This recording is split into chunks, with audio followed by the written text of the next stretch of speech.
ఆనందంగా ఉన్నది, చాలా బాధగా కూడా ఉన్నది. ముందు బాధ గురించి చెప్తా, తర్వాత ఆనందం గురించి చెప్తా. బాధ ఎందుకయ్యా అంటే,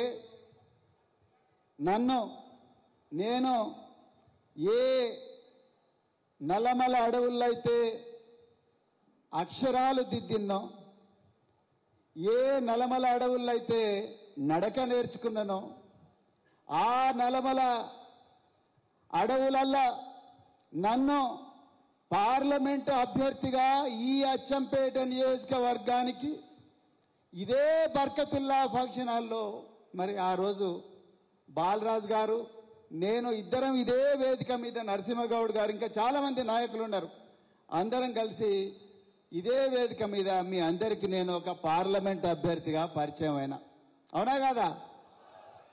ఎర్రటి ఎండను కాదని అప్పటికే కాంగ్రెస్ పార్టీ ఇక్కడ ఉండే ఎమ్మెల్యే అత్యంత క్రూరంగా మన కార్యకర్తల మీద ఎక్కడ పడితే అక్కడ కేసులు పెడుతున్నా కూడా, బిడ్డ నువ్వు జైలు వేసినా, ఉరికంబం ఎక్కించినా మేము మాత్రం మా గులాబీ జెండాను వదలం, కేసీఆర్ గారిని వదలమని ఆ రోజు ఎర్రటి ఎండలో ఇక్కడికి వచ్చి మీరు ఏ అభ్యర్థిని పెట్టినా కూడా మేము గెలిపిస్తాం అని చెప్పి ఆ రోజు మీరందరూ ఇక్కడికి వచ్చిండ్రు. ఆ రోజు ఇక్కడే బాలరాజు గారు ఉన్నారు.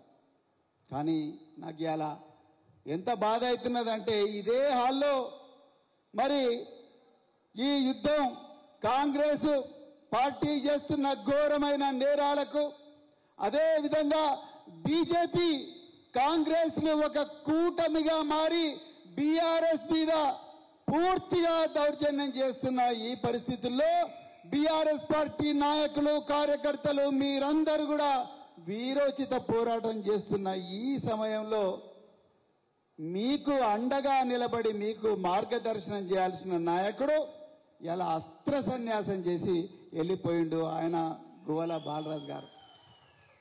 ఇది బాధ. ఇక మిత్రులారా, ఆనందం. మరి అలా మీరు ఆగస్టు 15 నాడు ఎంత స్వాతంత్రం వస్తే భారతదేశ ప్రజలు ఎంత ఆనందంగా ఉన్నారో, ఇవాళ అచ్చంపేట ప్రజలు కూడా అంత ఆనందంగా ఉన్నారని మీరు మాట్లాడుతున్న తీరు, మీరు ఈరోజు ఎన్ని కష్టాలున్నా కూడా ఒక్క ఫోన్ కాల్తోనే ఇక్కడికి వచ్చిన తీరు అనేది ఇలా ఆనందం కలిగిస్తూ ఉన్నది.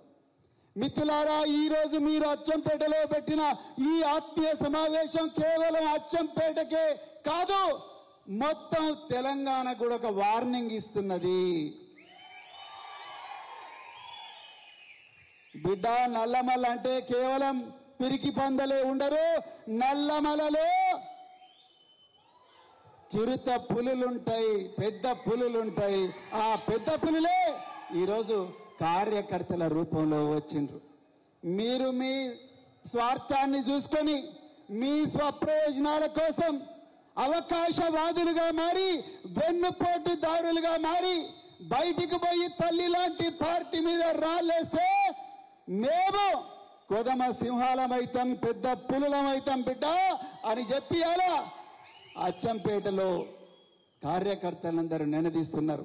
మీరు కేవలం అచ్చంపేటలో ఉండే గువ్వల బాలరాజు గారికి మాత్రమే వార్నింగ్ ఇస్తలేరు. మొత్తం తెలంగాణలో ఎవరైతే గోడ మీద పిల్లులు ఇప్పటికి కూడా గోతికాడ నక్కల్లా కూర్చున్నారో వాళ్ళందరికీ కూడా అచ్చంపేట ఒక దిక్సూచిగా మారింది. అలా మిత్రులారా, నిజానికి మీరు ఎంత కష్టపడ్డారు నా పార్లమెంట్ ఎలక్షన్లల్లో నాకు ఇప్పటికి గుర్తుంది మిత్రులారా.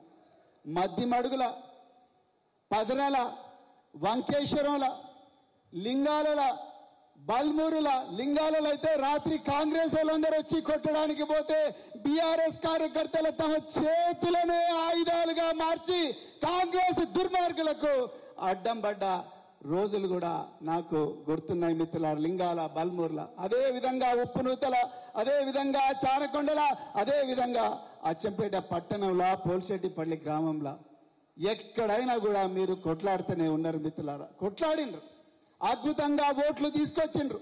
కానీ ఒక్క ఓటమితోనే కుంగిపోతే ఎట్లా బాలరాజు గారు? నాకైతే అర్థం కాలేదు. ఆయన వీడియోలన్నీ చూసిన, ఆయన ఇంటర్వ్యూలో చెప్తున్నారు, ఒక కార్యకర్త అయితే నిన్నగాక మొన్న ఒక మీటింగ్ కొడితే కార్యకర్త 2 చేతులు జోడించి, సార్ 2007 సంవత్సరం నుంచి మీతోనే తిరుగుతున్నాను, దయచేసి పోకండి సార్, బీఆర్ఎస్ పార్టీ గెలవబోతున్నది, మీరెందుకు పోతున్నారు సార్ అంటే ఆయన గుండె కరగలేదు. ఇవాళ ఎక్కడ పోయిండండి ఆయన? బీజేపీ అధ్యక్షుడు రామచంద్రరావు దగ్గరికి పోయిండు. ఇదేనా ఒక బీఆర్ఎస్ నాయకుడు చేయాల్సిన పని? ఒక ఎంపీగా పోటీ చేసిండ్రు, మీరు 2 సార్లు ఎమ్మెల్యే అయినరు, చీఫ్ విప్గా మీకు విప్గా అవకాశం ఇచ్చారు పెద్దలు కేసీఆర్ గారు. అదేవిధంగా మీకు నాగర్ కర్నూలు జిల్లా అధ్యక్షులుగా చేసిండ్రు. ఇంతమంది గొప్ప మనసున్న కార్యకర్తలు, పార్టీని ప్రాణానికన్నా ఎక్కువగా ప్రేమించే కార్యకర్తలు, నాయకులు ఇంతమంది ఉండగా ఏ విధంగా మీరు మనసు చంపుకొని ఆ బీజేపీకి పోయినరు? బాలరాజు గారు నిరంతరం ఈ తెలంగాణను దోచుకోవడానికి కాంగ్రెస్ బీజేపీలు 2 ఒకటై కేసీఆర్ గారిని ఎంతో ఇబ్బంది పెడుతూ, కేటీఆర్ గారిని ఇబ్బంది పెడుతూ, మరెందరో సీనియర్ నాయకులను ఇబ్బంది పెడుతున్న ఈ తరుణంలో మనం కేసీఆర్ గారి వైపు ఉండాలనా లేకపోతే బీజేపీ వైపు ఉండాలనా? చెప్పండి మిత్రులారా, ఎవరి వైపు ఉండాలి? మనం గట్టిగా చెప్పండి. కేసీఆర్ గారి వైపు ఉండాలి. మనం ఇలా బాలరాజు గారు అస్త్ర సన్యాసం చేసిపోయాడు. మిత్రులారా, నేను మళ్ళీ చెప్తున్నా, నాకు కాదని కేసీఆర్ గారు ప్రవీణ్ కుమార్కి ఇచ్చిండ్రు అని అన్నారు. మిత్రులారా, మళ్ళీ చెప్తున్నా మిత్రులారా, నేను ఎంపీగా కావాలని నేను బీఆర్ఎస్ పార్టీలోకి రాలేదు. మీ అందరికి చెప్తున్నా సభాముఖంగా, నేను ఈ రాష్ట్రంలో ఈ దేశంలో కేసీఆర్ గారి ఆలోచన విధానం, కేసీఆర్ గారు ఉద్యమించి తెలంగాణను రాజ్యాంగబద్ధంగా తీసుకొచ్చిన విధానం, అదే విధంగా తీసుకొచ్చిన తెలంగాణను కేవలం 10 సంవత్సరాల్లోనే బంగారు తెలంగాణగా మార్చి దేశంలో నెంబర్ 1 చేసిన విధానం, ఆ విధానాన్ని నచ్చి నేను వచ్చిన. మిత్రులారా, మీ అందరికి కూడా తెలుసు, నాకు రేవంత్ రెడ్డి ఫోన్ చేసిండు. ఫోన్ చేసి, అన్న నీకు Telangana public service commission chairman పదవి ఇస్తా. ఆయనని సభాముఖంగా చెప్పిండు, నేనుగా చెప్పింది, ఆయనే చెప్పిండు. నీకు ప్లానింగ్ బోర్డు వైస్ చైర్మన్ ఇప్పుడు వనపర్తి చిన్నారెడ్డి ఉన్నారు కదా, డాక్టర్ చిన్నారెడ్డి, ఆ పదవి కూడా ఇస్తా అన్నాడు. నేనన్నా, అన్న నేను కేసీఆర్ గారికి మాట ఇచ్చిన ఆయన వెంబడే నడుస్తా కాబట్టి ఆ పార్టీ అధికారంలో లేకపోయినా నేను బీఆర్ఎస్ పార్టీ వెంబడే పోతా అని చెప్పిన. నేను ఆ రోజు కేసీఆర్ గారికి ఆ నందినగర్ నివాసంలో గువ్వల బాలరాజు గారు కూడా ఉన్నారు. ఆ నందినగర్ నివాసంలో నాకు నాగర్ కర్నూలు ఎంపీ సీట్ ఇస్తేనే నేను వస్తా అని ఎప్పుడు కూడా చెప్పలేదు గువ్వల బాలరాజు గారు. మీకు నోరు ఎట్లొస్తుందో నాకైతే తెలియడం లేదు. అది కాకుండా మళ్ళీ నిరంజన్ రెడ్డి గారిని నిందించడం, వారికి అసలు సంబంధమే లేదు ఈ నిర్ణయంలో.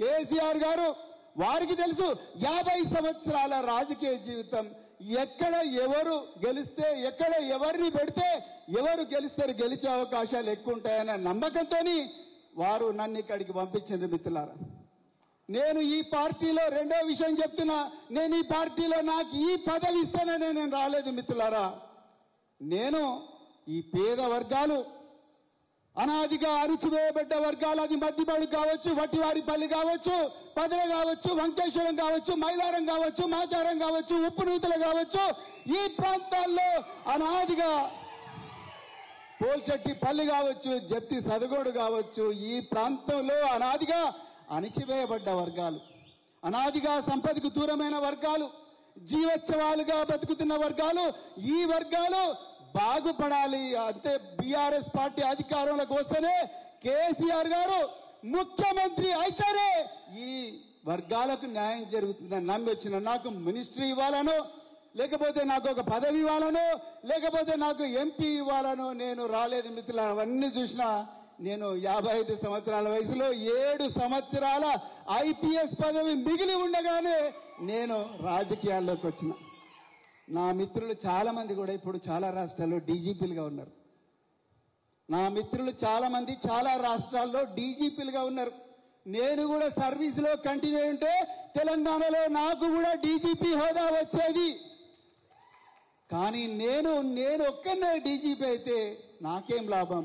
నేను ఏ సమాజం నుంచి వచ్చిందో, నేను ఏ వెంకటేశ్వర్ల బావిలో చదువుకున్నానో, నేను ఏ తుర్కపల్లిలో ఏ మొలక మామిడి చెరువుల నీళ్లు తాగినో, ఆ మొలక మామిడి ప్రజలు, ఆ మాచారం ప్రజలు, ఆ చంద్రసాగర్ ప్రజలు, రంగాపూర్ తండ ప్రజలు